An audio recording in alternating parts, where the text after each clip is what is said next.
This time on Crime Inc. The bombing that shook a nation. Paris, May 1968. The hijacks that ended at Dawson's Field. Naomi Campbell's costly temper tantrum. And gang wars in Liverpool. But first, the Black Dahlia.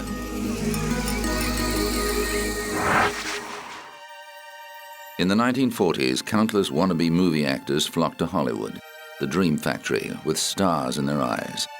But for most, the grim reality was an existence eked out in the seedy streets of Los Angeles, a place where crime and vice flourished, and certain girls were known to do anything to get ahead in their careers. A tough new world of post-war America gave rise to a new genre of movies, film noir. People flocked to the theater to get vicarious thrills from the murders being played out on the big screen. And sometimes, that violence spilled off the screen and into the street. This was the case with the gruesome murder of Elizabeth Short. The tale was so bizarre that it was given its own title, The Black Dahlia. The 22-year-old aspiring actress was discovered in a vacant lot near Hollywood. Her new body had been cut in half, drained of blood, and was bruised and battered. Rope marks on her arms indicated she'd been tied up. A savage knife wound that carved from the corner of her mouth to her ears disfigured her face. From the beginning, the public was morbidly fascinated by the murder. Who was this woman? Why had she been treated so brutally? With help from a local newspaper, police sent her fingerprints via a sound photo machine and discovered she was on their records as a former mailroom employee at a Californian Army base. They also found a mugshot taken following her arrest for underage drinking in Santa Barbara. Authorities and newspaper men uncovered photos of Short that showed a beautiful and vivacious woman who dyed her hair jet black and wore mostly black clothes. Known as Bet to her family, she moved to California aged 19 to try to break into the movie business. Short worked in various jobs and partied with many men. 7 days before her death, she wrote a former boyfriend that she planned to move to Chicago and look for work as a fashion model, but that ambition was cruelly thwarted. Police trawled through hundreds of suspects, concentrating on the men Short had been seeing and narrowing it down to 22 people of interest. But they were hampered by many false leads, including confessions from both the mentally disturbed and attention seekers. The case continues to inspire movie makers. The latest version of the story came to the screen in 2007 at the hands of veteran director Brian De Palma. The fictionalized account starred Josh Hartnett, Aaron Eckhart, and Scarlett Johansson. De Palma said the modern film noir fleshed out the tragic story using a mix of real and imagined elements.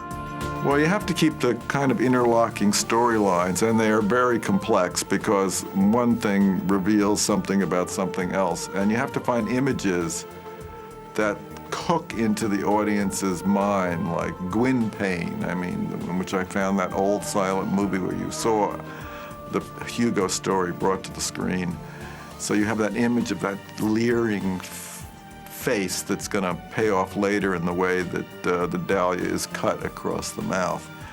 But it's sort of planting all these sort of subconscious images into the audience's mind, and then as Josh puts the puzzle together, you begin to see how they all work to solve the mystery. But in real life, Elizabeth Short's sad demise remains unsolved, a true Hollywood mystery.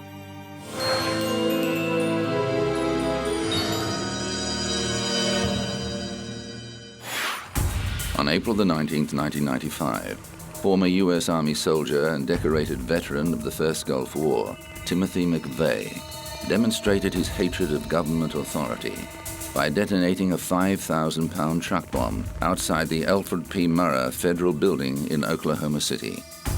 The blast destroyed the front of the 9-story building, killing 168 people, including many children who were in a child care center just above the bomb site. More than 800 people were injured. As a massive rescue operation swung into action, police began the investigation, which became the biggest in American history. 90 minutes after the explosion, McVeigh was arrested for driving a vehicle without registration plates. Just before his release, 48 hours later, authorities connected him with the bombing after discovering that the truck that carried the bomb had been rented under one of McVeigh's aliases. Then the search was one for McVeigh's army buddy, Terry Nichols, who helped the veteran load the explosives on the truck. Their friend Michael Fortier was also charged with failing to inform authorities of the imminent attack. After an extensive trial, McVeigh was convicted on 11 counts of murder and conspiracy. He was sentenced to death and executed in 2001. Nichols stood trial twice. He was first found guilty of conspiring to build a weapon of mass destruction and 8 counts of involuntary manslaughter of federal officers and sentenced to life imprisonment. Then in 2004, he was found guilty of 161 counts of first-degree murder and sentenced to 161 consecutive life terms without the possibility of parole. In return for lesser charges, Fortier pleaded guilty and testified for the prosecution. He served 8 years of a 12-year sentence and was released into the Witness Protection Program. Today, the site of the bombing has been transformed into a national park that contains a memorial commemorating those who lost their lives in one of the worst acts of terrorism in U.S. history.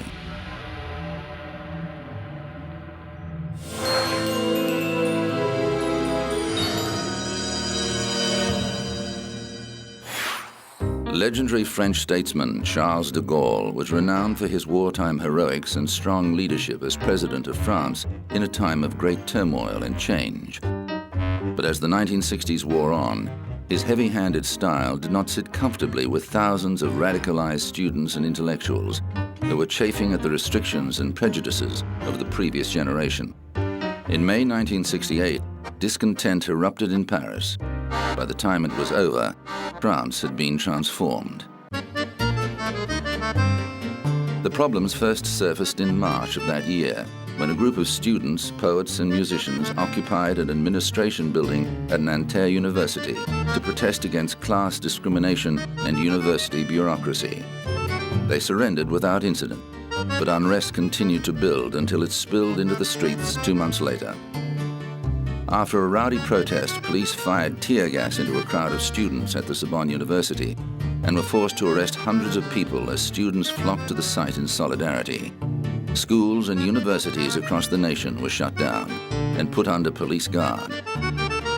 The situation escalated when 10 million workers went on strike to support the protests, and more than 1 million people marched through Paris. The problem grew so big that the government called a snap election.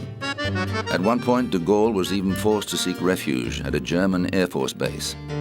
France teetered on the brink of revolution, and the riots inspired similar actions around the world.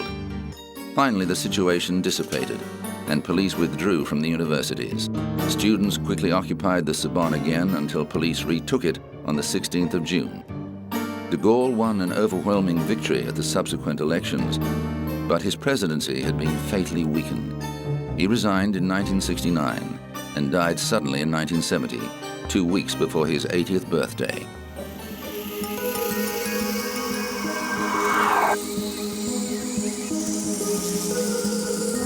Coming up, the hijack that ended at Dawson's Field.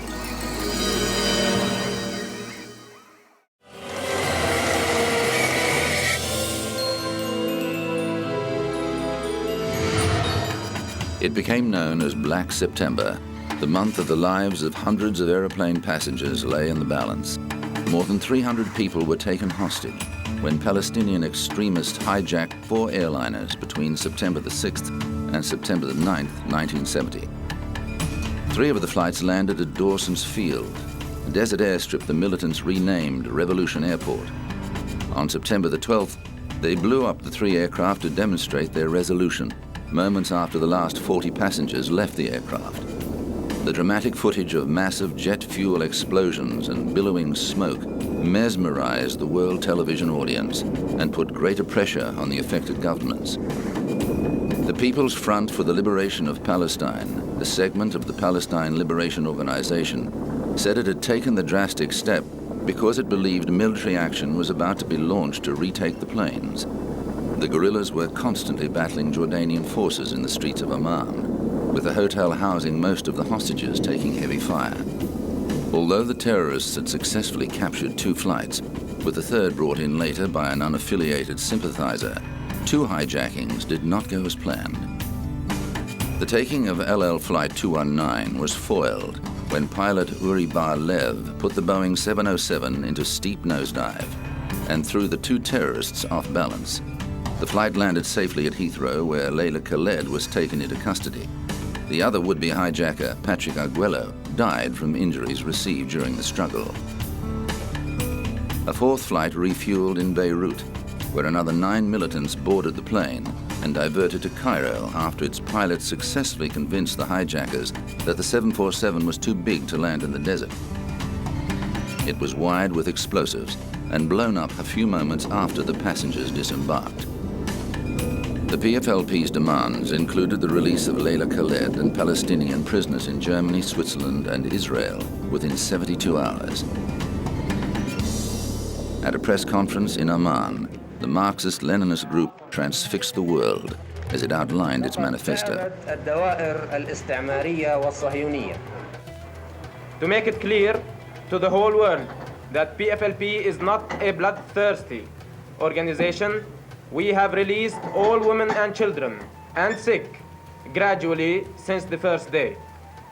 PFLP had also transferred the rest, that is the 40 passengers, who are classified as suspects under interrogation or hostages by the revolution, have transferred them into a more cozy place. Nevertheless, these people are now living in much better conditions than that on the airfield or in our refugee camps, and they will be kept there until our prisoners are released. PFLP had destroyed completely today the 3 planes, practicing one of its strategical lines to hit the imperialist and Zionist interests all over the world, and in reaction to the stand of the imperialist and Zionist powers.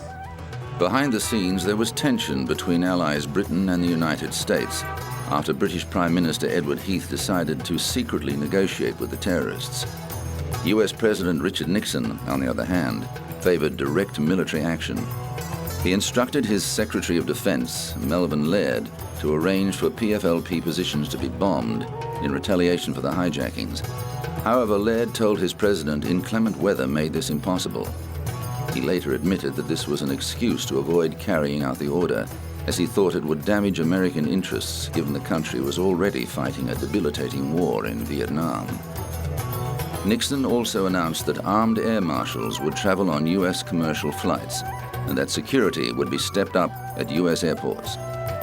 Calling hijacking piracy of the skies, he called on the international community to suspend airline services with countries that refused to punish or extradite hijackers. The British government quickly assessed that a military solution was impractical and concentrated on resolving the standoff through diplomacy. It successfully negotiated an extension of the 72-hour deadline, and 6 days later, after an assurance that Khaled would be freed, most of the women and children were released. Jordan's leader, King Hussein, ended his policy of tolerating Palestinian militant activities in his country and launched an all-out war on the Palestinian Liberation Organization. The situation reached crisis point when Syrian tanks crossed the border. Hussein took the unprecedented step of secretly requesting that Israel launch a counterstrike, an appeal it denied. Within a year, the PLO had been driven from Jordan and set up headquarters in Lebanon, an act that was to have bloody consequences for that country. But the PFLP judged the hijackings a success. Spokesman Bassam Abu Sharif recalled the confusion among some of the American passengers who had no sense of the geography or history of the Middle East. One man thought they'd landed in Africa. No, Abu Sharif told him, you are in Jordan, and we are Palestinian guerrillas. The man had never heard of Palestine. By the time the situation was resolved, many more Americans knew about the Palestinians' grievances. The events of Black September were the prelude to a more violent chapter in the struggle for the Palestinian cause. The 1970s saw several more hijacks and some deadly actions, including the massacre of Israeli athletes at the 1972 Munich Olympics and the murder of 27 people in the lobby of Israel's Lod Airport. Layla Khaled now lives in Jordan with her husband and sons and has renounced her support of hijacking as a valid means of protest. However, she says she stands by her actions in 1970 and believes the hijackings brought the Palestinian cause to world attention and demonstrated that governments could be held to ransom when the lives of their citizens were under threat. After the Dawson's Field hijackings, air travel was never the same again.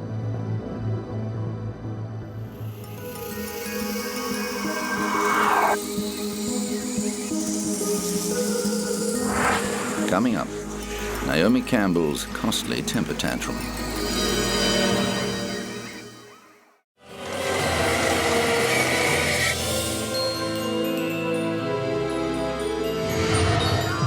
World-famous supermodel Naomi Campbell attracts attention wherever she goes. Since starting on the catwalk at the tender age of 15, Campbell has built a lucrative career in the beauty industry. She's appeared on the cover of Vogue, posed nude for Playboy, and starred in a string of music videos. Her ghost-written novel Swan was a bestseller, and she's worked on many charity projects for the people of sub-Saharan Africa. Campbell counts former South African leader Nelson Mandela as one of her friends. But as well as her exotic beauty, the model is also renowned for her fiery temper, a trait that has got into hot water on more than one occasion. In 2000, Campbell pleaded guilty to assaulting her assistant Georgina Galanis with a phone. The Toronto court cleared her record in exchange for her expression of remorse. Just 6 years later, Campbell was back in court, this time accused of attacking her housekeeper, Anna Scavolino, with a jewel-encrusted mobile phone after becoming enraged over a missing pair of jeans. The housekeeper was treated for a head injury following the incident. Campbell did not appear at the initial hearing, and a bench warrant was issued for her arrest. But after her lawyer explained why she couldn't attend, Manhattan Criminal Court Judge Evelyn Laporte took back the warrant. The case was adjourned to November 15, 2006. The defense and prosecution were unsuccessful in cutting a deal, so the supermodel was forced to front court on the agreed date, clad demurely in a stylish, figure-hugging black dress. Her lawyer said Campbell hoped to reach an agreement that would only require community service. The model faced up to 7 years in prison and deportation back to Britain if convicted on an assault charge. The defense attorney also said he didn't want Campbell in a situation like 80s musical icon Boy George, who was followed by reporters when he did community service for the sanitation department after pleading guilty to falsely reporting a burglary. He said Campbell was fully aware of the gravity of the situation. Naomi is taking it seriously, but I don't think that's any big whoop, because no one who's gone through the system, who's been arrested and fingerprinted and photographed and brought in front of a judge and bail was set, no one under those circumstances takes these things cavalierly. It's a very, very serious situation. Campbell was also hit with a lawsuit from another former employee who said the British model viciously assaulted her while calling her a dumb Romanian. The lawsuit by Gabby Gibson called Campbell a violent super bigot. Gibson said the model hit her, called her names, and threatened to charge her with theft after being unable to find a pair of jeans designed by Stella McCartney. The maid worked for Campbell from November 2005 to January 2006. In 2007, a judge denied a legal attempt by the model's lawyers to bar her ex-maid from raising prior examples of her allegedly chronic abusive and repeatedly violent conduct towards her employees. The case has yet to be resolved. Campbell's lawyer said the allegations against his client did not fit the pattern of the supermodel's history of altruism, which has seen her involved in a number of worthy causes.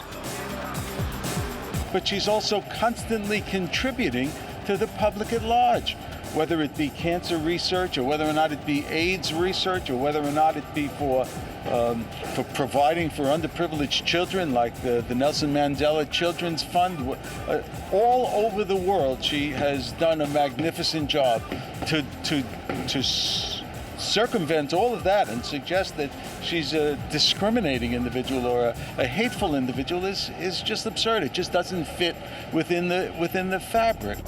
On the matter of the telephone assault, Campbell's defense team struck a deal with the prosecution that saw the supermodel pleading guilty to reckless assault in exchange for 5 days of community service. Campbell served her sentence at a New York City Sanitation Department garage, where she swept and mopped offices and bathrooms between the hours of 8 a.m. and 4 p.m.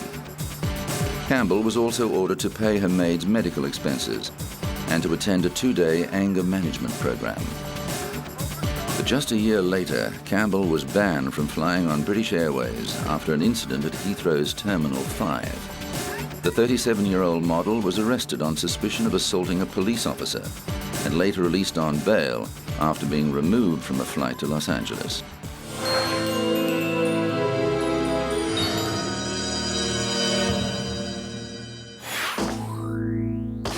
Britain's police traditionally patrol without firearms, but Liverpool's gangland wars of the mid-90s were so violent that Mersey police took the unusual step of taking to the streets fully armed.